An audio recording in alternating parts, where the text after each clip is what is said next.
Yung mga investor po, tumitingin yan kung yung China nag-invest sa bansa mo. Dahil may chance kang umunlad.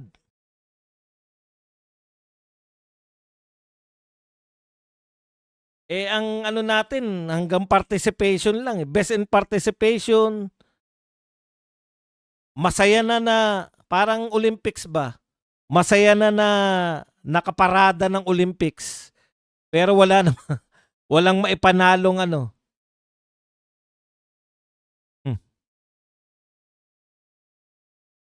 Yan ang problema natin. Umaattend tayo ng mga APEC Summit. Lahat ng mga umaattend dyan, no? Yung China, piniperfect nila yung lumilipad na kotse. Sa Pinas, bahalang, hindi pa malutas. Malutas-lutas. Sherlyn Maki, hay nako, ano na ang maasahan natin sa adik na presidente? Correct. Walang kaplano-plano ang bangag admin, kawawa ang Pinas. Correct pa rin. Kay PRRD, pati mga presidente, dumadalaw pa sa bahay. Sir Buds, para ka na namang pabago-bagos. Eh si tatay nga, libo daw EJK ng kinasuhan sa ICC. 40 plus lang. OA talaga, exaggerated tong admin na to. Wala na po eh. Wala tayong napapabilib na investor eh. Badong, hindi ba talaga alam ni BBM kung ano ang purpose ng summit? Best in participation lang nga po ang gusto eh. Makakita lang po ng mga leaders. Dekorasyon. Walang plano eh. Walang plano sa mga summit eh. Sayang. Sayang attendance. Sorry boss, nakabulsa sipi ko habang nakikinig, napindot yata.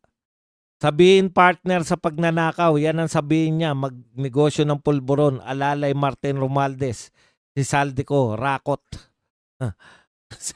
Sir Badong, napanood mo ba ang interview ni former Nicky Coseteng na 60 business investors hindi tumutuo dahil sa korupsyon? Kita nyo? 60 business leaders? Eh yung mga kausap niya nga nung nagpunta siya sa Amerika eh, nag-invest naman sila pero sa mga karatig bansa natin, Malaysia, Indonesia, doon po nag-invest sa mga kapitbahay. Si BBM parang taong garas. Pinandidiriyan ba ng mga nakakaawang presidente natin? Nag-uusap-usap Asian leaders tapos yung BBM kinakausap lang niya sarili niya. May isang sulok tawag lang pagpictura na. May pagkakataon na sana si PBBM na makausap si Trump tungkol sa kaso ng asawa niya sa US. Pero sinayang niya ang pagkakataon. Lori Garcia. Yan. Talo pa ni Kim Jong-un, si Da Junior. Lumalakas daw lalo military ng Nokor kay Da Junior, missiles na wala siyang kontrol, pinagyayabang. Minandro Manalansang. Boss Baz, wala bang planong mag-rally versus ICI? Wala naman pong katotoran.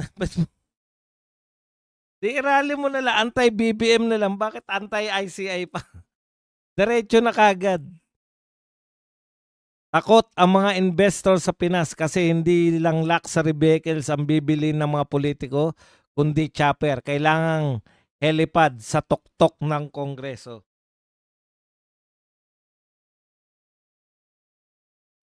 +100 namatay sa Brazil dahil sa droga. ICC, ano na? O, di ba?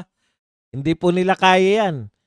Ngayon po, mapapatunayan po ng mundo na tama lang si Tatay Digong sa pagkukondak po ng war on drugs.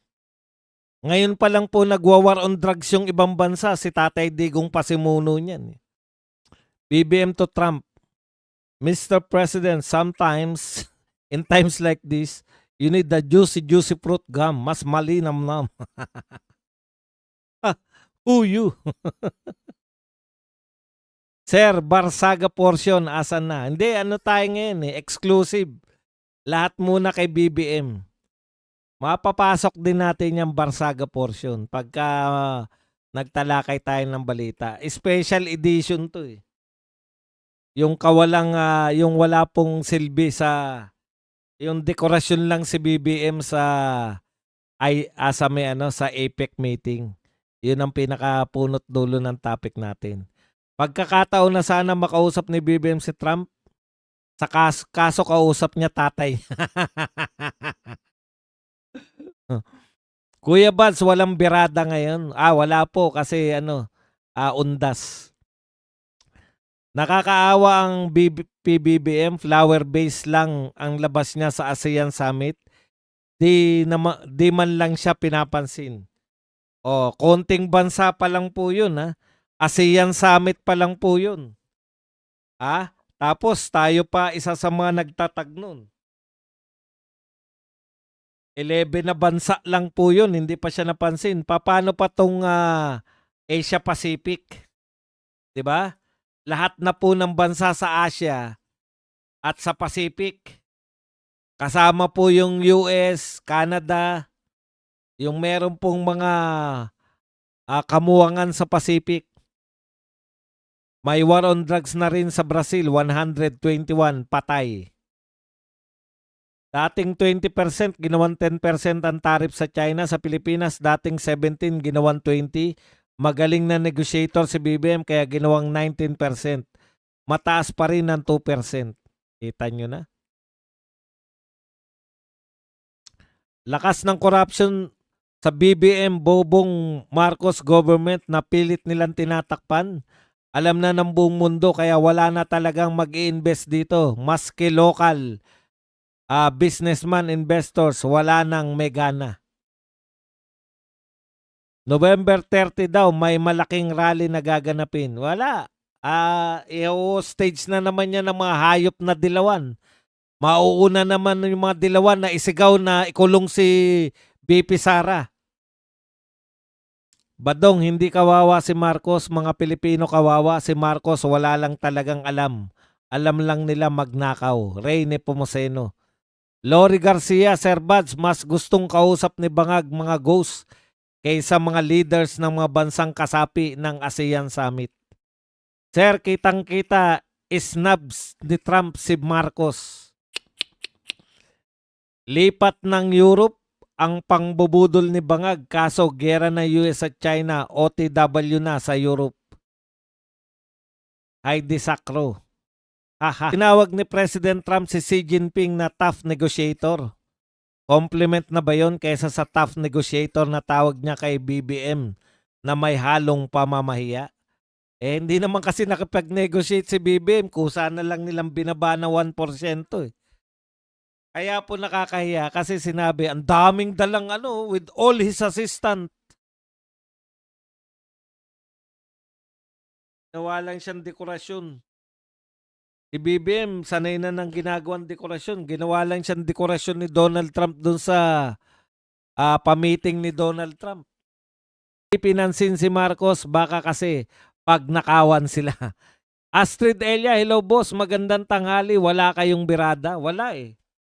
Heidi Sacro, kaya pala kanina pa ako nag-abang ng birada Agila. O nga pala, undas na pala. Pag OFW ka talaga, hindi na namamalaya ng araw. Yan. 6 sense. Pretty Banji, sa totoo lang, if nasa katinuan ang BBM sa kahiyan, palang dala ng asawa, pinsan, angkan, Nyebs, tato pa kaya sa ASEAN, dapat mag-resign na siya. Napakakapal pa ng muka. Boss, pwede. Like, share. Gusto lang ni BBM makipag-selfie sa mga world leaders for collections niya. Para maalala niya balang araw na naging presidente pala siya ng Pilipinas. Sir, nakita mo mga bahay property ng cronies ni Marcos? Nasa balita, sir, ng Bilyonaryo News. Mamaya, after 1 hour, mag-live uli ako. Oras-oras na pagla-live na to. Boss Bas, ano kaya mas pinapansin sa APEC?